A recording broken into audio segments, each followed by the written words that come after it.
Hello, আসসালামু আলাইকুম। সবাই কেমন আছেন? আমি আলহামদুলিল্লাহ আপনাদের দোয়ায় ভালো আছি। তো আজকে সকাল সকালে উঠে গেলাম। সকালের হাওয়াটা আল্লাহর রহমতের হাওয়া, অনেক সুন্দর, অনেক ভালো লাগতেছিল। বাইরের পরিবেশটা অনেক ভালো লাগতেছিল, নীরব নিস্তব্ধ।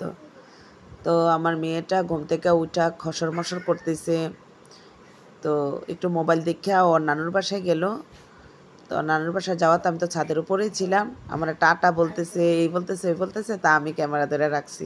ওইও ঢং করতে, করতে ওর নানুদের বাসায় গেল। ওর ভাইয়া স্কুলে যাবে ডাক দেওয়ার জন্য। তো এই তো আমাদের গাছের আম এগুলা একদম মনে হয় হাত দিয়া পাড়া যায়। এরকম আমাদের ছাদের উপর থেকে দেখলে এত সুন্দর লাগে, আর নিজের গাছের ফল অনেক ভালো লাগে দেখতে। তো এটা আমাদের দোতলা সামনাটা, নিচতলা সামনাটা এখনও কাজ কমপ্লিট হয় নাই, ভিতরটা কমপ্লিট হয়ে গেছে। আর হচ্ছে মানে মানুষ থাকা যায় এরকমভাবে ভিতরগুলা কমপ্লিট হয়ে গেছে, বাইরে এখন কিছু কিছু কাজ, অনেক কাজ বাকি রয়েছে আর কি। তো আলহামদুলিল্লাহ।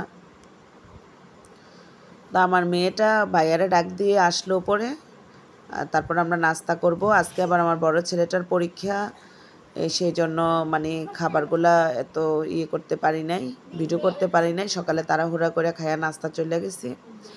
আর দুপুরের রান্না আবার আইসা করলাম, বটবাজি করলাম, বুড়ি আর কি গরুর বটবাজি করলাম, আমের ডাল রান্না করলাম, আর হচ্ছে কালকের তরকারি ছিল ওইগুলা।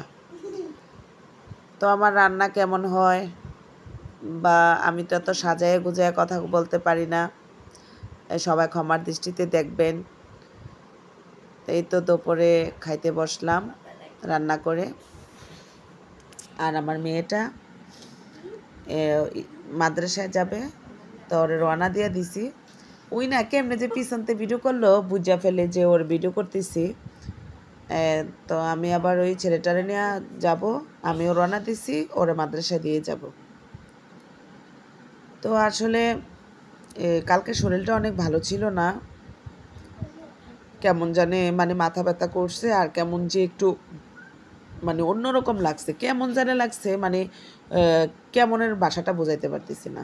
তো এটা হচ্ছে আমাদের এলাকার হচ্ছে মান্নান দুলাভাই, উনি মনে হয় এদিকে বিয়ে করছে, ওনার বাড়ি কোথায় আমি জানি না। তো উনি আবার কাঁচা বাজার নিয়ে আসে সব সময়। তো ওনার থেকে কেউ নগদ টাকা দিয়ে রাখে, কেউ বাকি টাকা দিয়ে রাখে, সবাই ওনারে চিনে। তো মান্নান দুলাভাই বাজার নিয়ে আসছিল, কাঁচা বাজার ভ্যানে করে বিক্রি করার জন্য। তো ওনার থেকে রাখলাম, আরও কয়েকজনে রাখলো, আমাদের বাড়ির পাশে একটা আন্টি আছে উনি রাখলো। তো দুপুরে আজকে যে আমার ডালটা অনেক মজা হয়েছে, কিন্তু টক হয়ে গেছে একটু বেশি। মানে যারা অনেক টক পছন্দ করে তাদের জন্য ঠিক আছে, আর আমি তো অনেক টক পছন্দ করি না, মানে মোটামুটি মিডিয়াম টক পছন্দ করি। তো সেই জন্য আমার জন্য একটু বেশি টক হয়ে গেছে এরকমই লাগতেছিল।